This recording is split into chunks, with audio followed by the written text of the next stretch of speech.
నమస్తే. తెలంగాణ క్రాంతి దళ్ ఆధ్వర్యంలో నిర్వహిస్తున్న ఈ కార్యక్రమానికి జర్నలిస్టులుగా మమ్మల్ని అందరిని ఆహ్వానించడం నేను స్వాగతిస్తున్నాం. ఈ సందర్భంగా మేము కూడా మాట్లాడాల్సిన అవకాశాన్ని మాకు కల్పించారు. Thank you. నేను కూడా జంతర్ మంతర్ దగ్గర జరిగిన ఆ ధర్నాలో జరిగింది. అక్కడ నాకు అనిపించింది, ఇంత అద్భుతమైన పోరాటం ఇక్కడ జరుగుతున్నది. ఈ అద్భుతమైన పోరాటాన్ని స్ఫూర్తిగా తీసుకొని రాబోయే రోజుల్లో తెలంగాణలో కూడా ఒక బలమైన పోరాటం జరగాల్సిన అవసరాన్ని నేను గుర్తించిన. అందులో భాగంగా తెలంగాణలో ఉన్న అనేకమైన రాజకీయ అంశాల మీద, సామాజిక రుగ్మతల మీద, ఆర్థికపరమైన అంశాల మీద, తెలంగాణ ప్రజల సంపద వనరుల మీద ఇక్కడ పెద్ద ఎత్తున ఫైట్ జరగాలి, డిస్కషన్ జరగాలి, డిబేట్ జరగాలి. అందులో భాగంగా మేము మాట్లాడుకున్నప్పుడు జంతర్ మంతర్ దగ్గర జరిగిన పోరాటాన్ని మనం తెలంగాణకు ఎట్లా అన్వయించుకొని ఏ రకంగా మనం ఫైట్ చేస్తూ ముందుకు తీసుకెళ్ళగలుగుతాం, ఆ స్ఫూర్తిని తెలంగాణలో ఎట్లా కొనసాగించగలుగుతాం. తెలంగాణలో స్ఫూర్తి కొత్తగా మనం తీసుకురావాల్సింది లేకపోతే ఇంకేదో చేయాల్సిన అవసరం లేదు. తెలంగాణ ఉద్యమానికి సంబంధించిన ఆ పోరాట స్ఫూర్తి ఆల్రెడీ మనకు ఉన్నది. ఈ తెలంగాణ పోరాట స్ఫూర్తి చాలు మనం ఇంకా అడుగు ముందుకేయడానికి.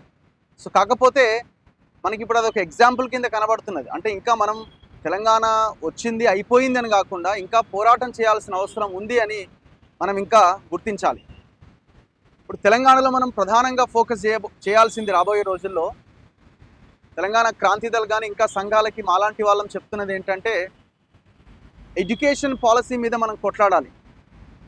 స్టార్ట్ చేయాలి బ్యాన్ శ్రీ చైతన్య నారాయణ, #బ్యాన్ నారాయణ శ్రీ చైతన్య. ఈ క్యాంపెయిన్ మనం బలంగా ముందుకు తీసుకెళ్ళాలి. ప్రైవేట్ ఇన్స్టిట్యూషన్స్ చేతిలో కాదు తెలంగాణ విద్యా వ్యవస్థ ఉండాల్సింది. ప్రభుత్వ రంగంగా విద్యా వ్యవస్థ ఉండాలి. ఉన్నట్టుగానే కనబడుతుంది టెక్నికల్గా, చట్టం ప్రకారంగా. కానీ టోటల్గా కార్పొరేట్ మాఫియా చేతుల్లో ఉన్నది. ఆ తెలంగాణలో ఇంకా విపరీతంగా ఉన్నది. Hyderabad education hub, medical hub అంటే నిజంగానే హబ్బు. దేనికి హబ్బు అంటే ప్రైవేట్ మాఫియాకి, ఈ కార్పొరేట్ల హబ్గా మారిపోయింది. కాబట్టి దీన్ని ప్రభుత్వ రంగంలోకి తీసుకురావాల్సిన అవసరం ఉంది. దానికోసం పెద్ద ఫైట్ జరగాల. ఈ ఫైట్ జరగాలంటే ఎక్కడి నుంచి స్టార్ట్ అవ్వాలి? లీడర్ల నుంచి స్టార్ట్ అవ్వాలంటే అది కుదరని పని. ప్రజల దగ్గర నుంచే స్టార్ట్ కావాలి. అందుకే జంతర్ మంతర్ దగ్గర జరిగిన లాంటి పోరాటం ఇక్కడ కూడా జరగాలి. అందుకు నాయకత్వం కావాలి, యువత ముందుకు రావాలి, బలంగా ముందుకొచ్చి ఈ ఎడ్యుకేషన్ పాలసీ మీద మనం కొట్లాడాల్సిన అవసరం ఉన్నది. లేకపోతే మనకి ఈ విద్య అనేది మనకు అందకుండా పోతుంది. జనరేషన్స్ ఆగమయ్యే పరిస్థితి ఉన్నది. లక్షలు ఖర్చు పెడితే తప్ప ఇవాళ ఎడ్యుకేషన్ లేదు. రాష్ట్ర ప్రభుత్వం చాలా గొప్పలు చెప్తున్నది, కానీ మీరు కేటాయిస్తున్న బడ్జెట్ ఎంత అంటే 8%కి మించట్లేదు. కేంద్రంలో సేమ్ అంతే ఉంది. ప్రపంచంలో ఏ దేశము ఖర్చు పెట్టని అత్యంత తక్కువ బడ్జెట్ కేంద్రంలో మన భారత ప్రభుత్వం ఖర్చు పెడుతున్నది. 2.5% ఆర్ సంథింగ్. తెలంగాణకు వచ్చేసరికి అదే 6-7% మించి ఖర్చు పెట్టట్లేదు. తెలంగాణ వచ్చిన తర్వాత ఇంకా భయంకరంగా తయారైంది. మళ్ళీ పేరుకి ఇంటిగ్రేటెడ్ స్కూల్ అంటారు, టీపీఎస్లు అంటారు, ఇంకోటి అంటారు. ఎట్లా కడతారు? ఎక్కడి నుంచి వస్తాయి డబ్బులు? మీరు బడ్జెట్ కేటాయిస్తే కదా.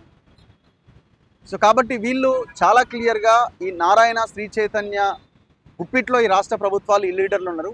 వీళ్ళ గుప్పిట్ల నుంచి బయటకు రావాలంటే ఈ విద్య అనే అంశం ఎలక్షన్ ఎజెండా కింద మారాలి. ఎవరు మార్చాలి? ప్రజలు మార్చాలి. కాబట్టి ప్రజలను ఆ దిశగా మార్చడానికి మనం బలమైన పోరాటం చేయాలి. ఆ పోరాటం జరిగినప్పుడే ఈ ఎడ్యుకేషన్ పాలసీ అనేది ఒకటి రెడీ అవుతుంది. అండ్ సేమ్ హెల్త్ సెక్టార్, ఎక్కడెక్కడి నుంచో ప్రపంచ నలుమూలల నుంచి హైదరాబాద్కి వైద్యం కోసం వస్తుంటారని అంటారు. ఎక్కడికి వస్తారు?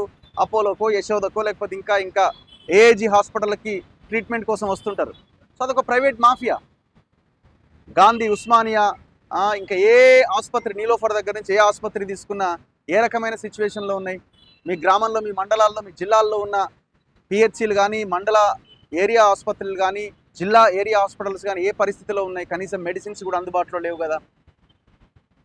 కాబట్టి ఈ ఎడ్యుకేషన్ అండ్ హెల్త్ మీద ఫోకస్ చేయాలి, ఉద్యోగాల మీద ఫోకస్ చేయాలి. ఎక్కడో బీహార్ నుంచి, యూపీ నుంచి వలస వచ్చి 100 కిలోమీటర్లు పోయి ఎందుకు కార్మికులుగా పనిచేస్తున్నారు? కాబట్టి ఈ సిచ్యువేషన్ మారకపోతే, ఇది ఎలక్షన్ ఎజెండా కాకపోతే భవిష్యత్తు మారదు. అది కేవలం ఒక పోరాటం చేసినాం, దాని నుంచి ఆయన ఒకరు రిజైన్ చేసిందంటే కుదరదు అది. దాన్ని స్ఫూర్తిగా తీసుకొని ఈ అన్ని అంశాల మీద కొట్లాడినప్పుడు మాత్రమే మార్పు అనేది సాధ్యమవుతుంది. పర్టికులర్గా తెలంగాణలో అద్భుతమైన హైదరాబాద్ లాంటి ఆర్థిక ఆదాయం వనరుగా ఉన్నటువంటి హైదరాబాద్ ఉన్న మనకి మిగతా ప్రాంతాలకు కూడా అవకాశం లేదు. మనకు అవకాశం ఉంది, కానీ దీన్ని కూడా మనం వాడుకోలేకపోతున్నాం. కాబట్టి ఒక బలమైన పోరాటం జరగాలి, ఆ దిశగా ప్రయత్నం జరగాలి. సో తెలంగాణ క్రాంతి దళ్ మీరు ఈ పోరాటాన్ని ఇంకా బలంగా ముందుకు తీసుకెళ్లాల్సిన అవసరం ఉన్నది. అది పొలిటికల్ పార్టీ పెడతారా, లేకపోతే సంఘంగా ముందుకు తీసుకెళ్తారా అన్నది అతి త్వరగా మీరు డిసైడ్ చేస్తే సమాజం మీ వైపు రావడానికి అవకాశం ఉంటుంది. ఈ అవకాశం ఇచ్చినందుకు ధన్యవాదాలు. Thank you.